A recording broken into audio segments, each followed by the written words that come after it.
Hello and welcome to the My Type 2 Fix podcast.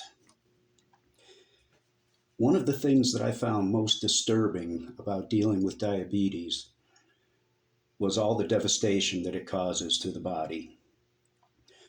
I have t-shirts that say Superfood Addicts, and one day I was at the doctor's office in the waiting room and a man started talking to me about what that was all about.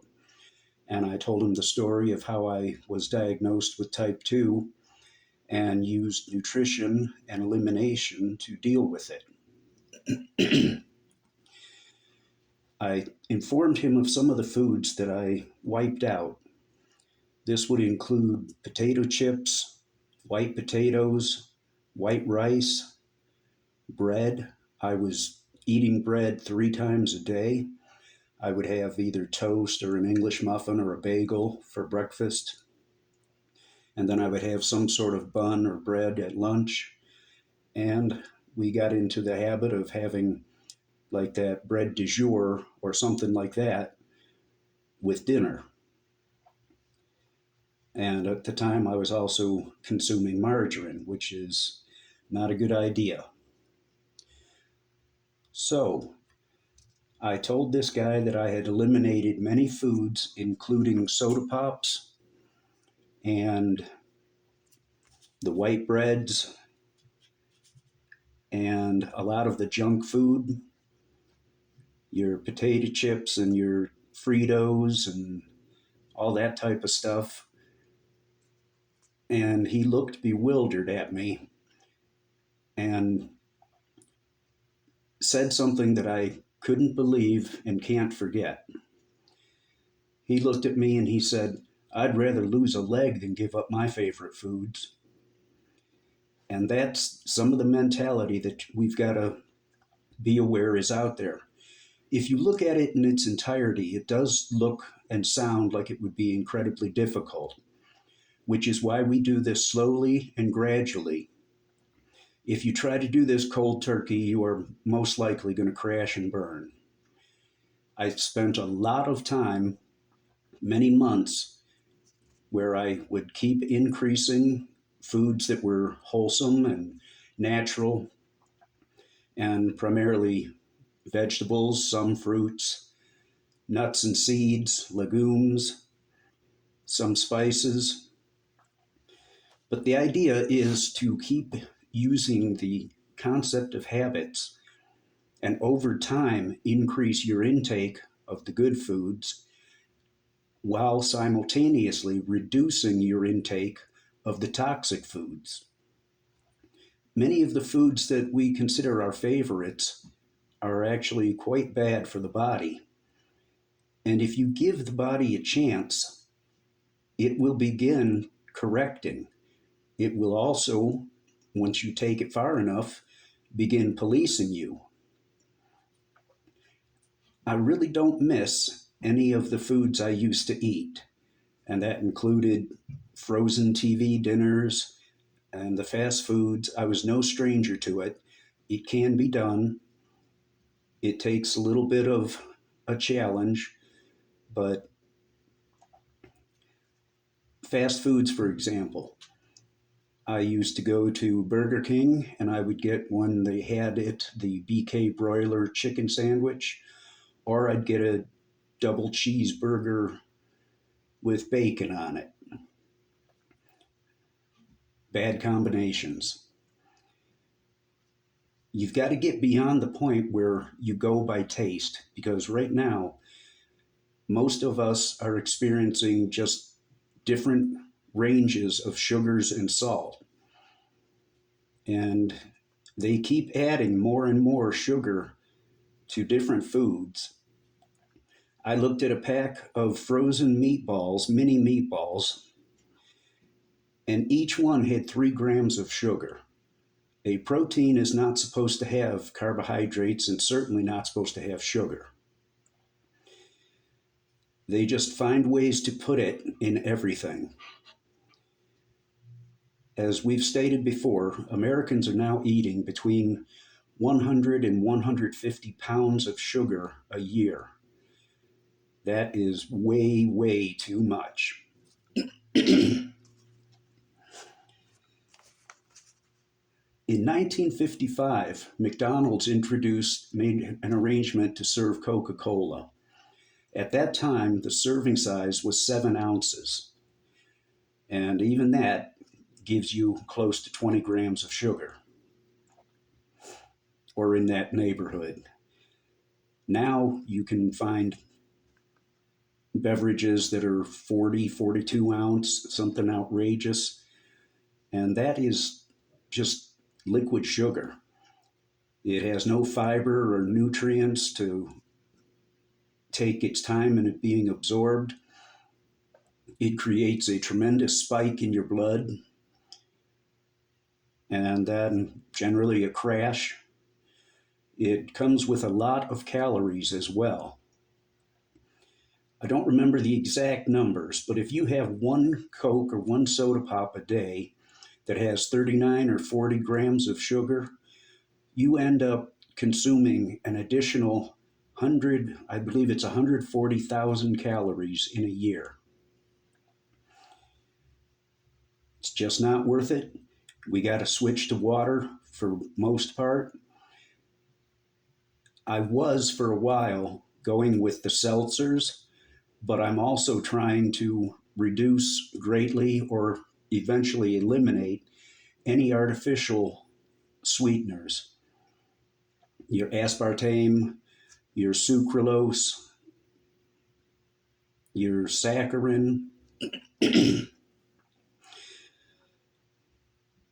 Artificial sweeteners are pretty much worse than actual sweeteners, but we get way too many sweets, way too much sugar, way too many calories, empty calories that don't provide adequate nutrition. At Wendy's, I would get their spicy chicken sandwich most of the time or a cheeseburger. We had a little restaurant called Mr. Hero where they made sub sandwiches and things like that, and one they called a hot butter steak sandwich, which was basically steakums. So I'm coming from a place where I was like many of you. I was eating the toxic stuff. I was going through the soda pops. And one thing I did that was a turning point for me, a huge one, and I don't recommend it because it is something that really stays with you.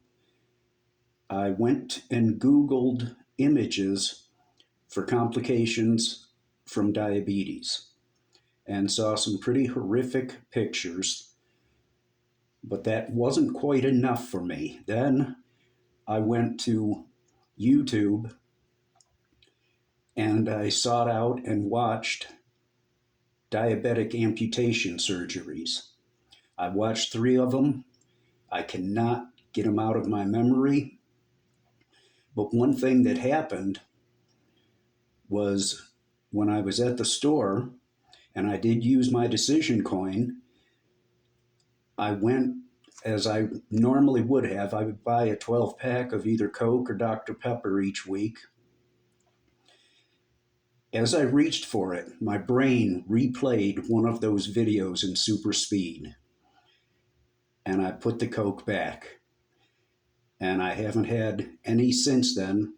And that was almost 7 years ago. The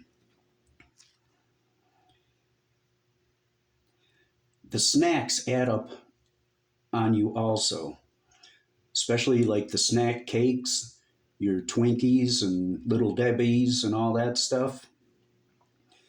In fact, I've done a video about this in particular, but when I used to drink coffee, I would add the non-dairy powder creamer to it, which is highly toxic, and I would add a spoonful of sugar. I have since switched to just black coffee, and part of the problem when I was doing that, I also had the little 6-pack of donuts. So I was adding a considerable number of calories and fat, and it had to be changed.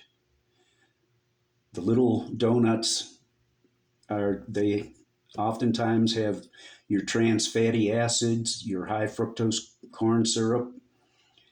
Not a nutritional bargain.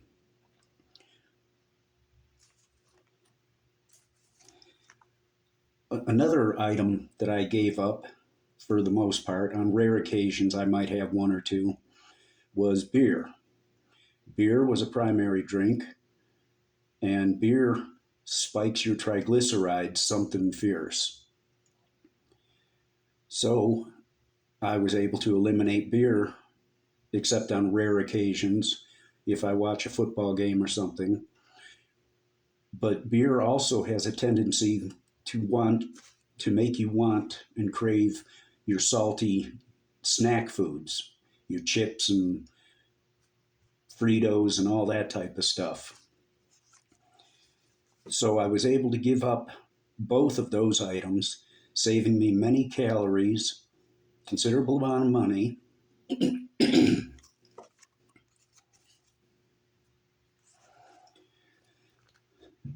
I went from being a junk food junkie to becoming a superfood addict.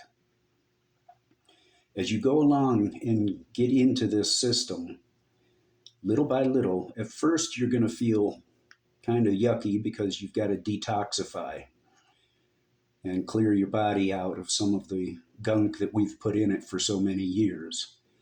But you can get to feeling much, much better. Everything gets better. The better you get your blood to the right levels, primarily your average blood sugar and your A1C are our primary targets, but also the triglycerides as well. At one time, I had triglycerides well over 300. They should be closer to about 100.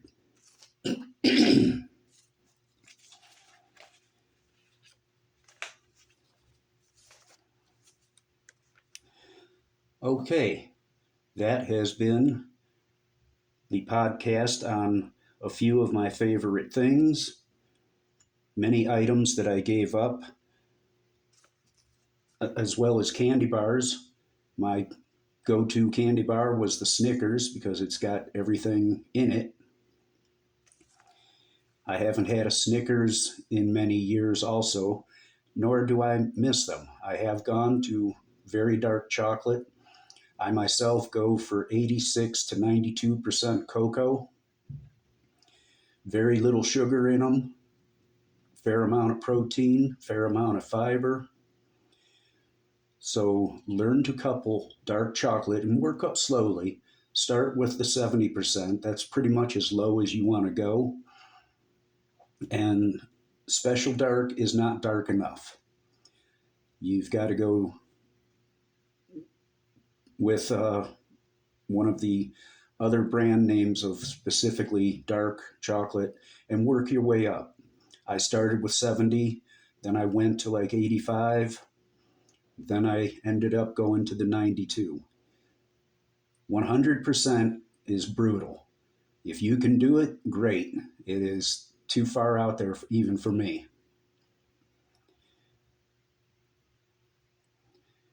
Remember, we're going to learn how to read the ingredients list. We're going to seek out different sugars and sweeteners that they're sneaking in on you. And as we've discussed before, they will use multiple sugars in one product so they don't have to list it as the primary ingredient. A Twinkie has 5 different sweeteners in it. There are currently at least 64 names for sugars and sweeteners that are used. We will, of course, be going over those and learning to spot them, decoding the nutrition labels and the ingredient list, and we'll be able to quickly judge if a product fuels us, provides us adequate nutrition, or if it fools us. We want to get away from being fooled as much as possible and primarily go for the fuel. This is Robert Lee of mytype2fix.com, the website, and My Type 2 Fix podcast. I will be back talking to you again. We're going to cover a lot of subjects. This is, once again, just more of an intro to it. We'll be getting more in detail as we go along. Thank you.